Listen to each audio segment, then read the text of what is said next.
सभी को राधे राधे, जय श्री कृष्णा। सद्गुरु देव श्री प्रेमानंद जी महाराज अपने अनमोल वचनों से नित्य हमें कृतार्थ कर रहे हैं।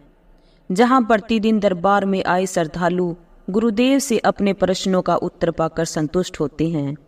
एक ऐसा ही प्रश्न किसी भक्त ने महाराज जी से किया कि क्या पुण्य करने से पापों का नाश हो सकता है। तब महाराज जी उसे उत्तर देते हैं और बताते हैं कि यह प्रश्न महाराज धृतराष्ट्र ने सनत सुजात जी से किया था। भगवान आप ही एक ऐसे हैं जो सर्वज्ञ हैं और इसका ठीक से निर्णय कर सकते हैं। मनुष्य दो प्रकार के कर्म करता रहता है। बहुत बड़ा पापी हो तो भी उसमें कुछ पुण्य कर्म होते हैं।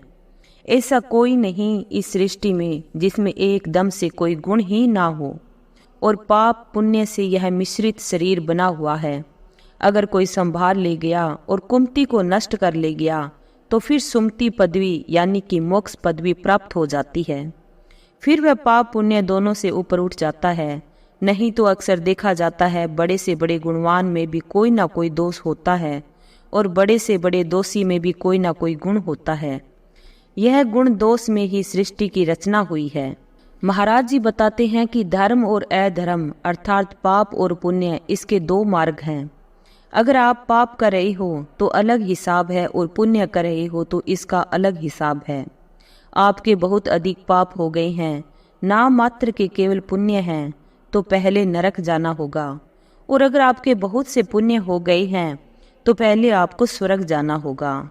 तो श्री सनत सुजान जी कहते हैं कि पुण्य के द्वारा पाप को नष्ट किया जा सकता है, उसका अलग विभाग है जिसका आपको अलग फल मिलेगा। बस एकमात्र उपाय है जिससे पाप को नष्ट किया जा सकता है, वह है भगवान का भजन। महाराज जी कहते हैं कि एकमात्र परमात्मा की शरण, परमात्मा का भजन, ध्यान ही तुम्हारे पाप और पुण्य दोनों का नाश करके परम सुख, परम पद प्रदान करेगा। यह शास्त्रों में प्रचलित बात है। अगर जो ऐसी बात नहीं मानता तो वह देहा अभिमानी मनुष्य पुण्य और पाप दोनों का क्रमशः फल भोगता ही रहेगा। जब से सृष्टि रची गई तब से आज तक यह विधान चल रहा है।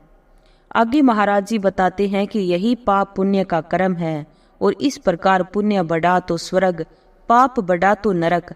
स्वर्ग और नरक दोनों स्थिर है, यह अविनाशी नहीं है। जब वहाँ पुण्य और पापों का विशेष भोग हो जाता है, कुछ बचा तो फिर वह कर्मानुसार, संस्कार अनुसार वह पुण्य पाप पुण्य एकत्रित करता है और फिर वह लोकों में जन्म मरण में फंस जाता है। मनुष्य जन्म इसके लिए नहीं मिला है। महाराज जी बताते हैं कि इस चक्कर से निकलने के आसान उपाय भी बहुत हैं कि महापुरुषों का संग करो, प्रभु का कीर्तन भजन करो, सत्य धर्म का पालन करो। ये सब शास्त्र प्रमाणित बातें हैं।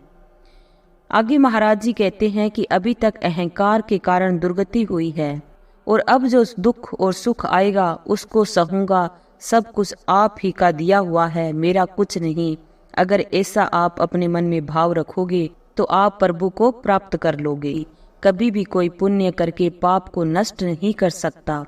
यह बात सनत सुजान जी बोल रहे हैं। अगर पाप को नष्ट करना है तो एक ही उपाय है, भगवान की शरण में हो जाओ, उनका आश्रय लो, उनका चिंतन करो, उनका और उनके धाम का चिंतन करो। वह सबके मालिक है, सब कुछ ठीक कर देते हैं। तो दोस्तों, महाराज जी ने इस पाप और पुण्य के चक्कर को नष्ट करने के महान उपाय बताए हैं जिनके ऊपर चलकर हम खुद का भला कर सकते हैं। वीडियो में दी गई जानकारी अच्छी लगी हो तो लाइक, सब्सक्राइब एंड शेयर करना ना भूलें। धन्यवाद।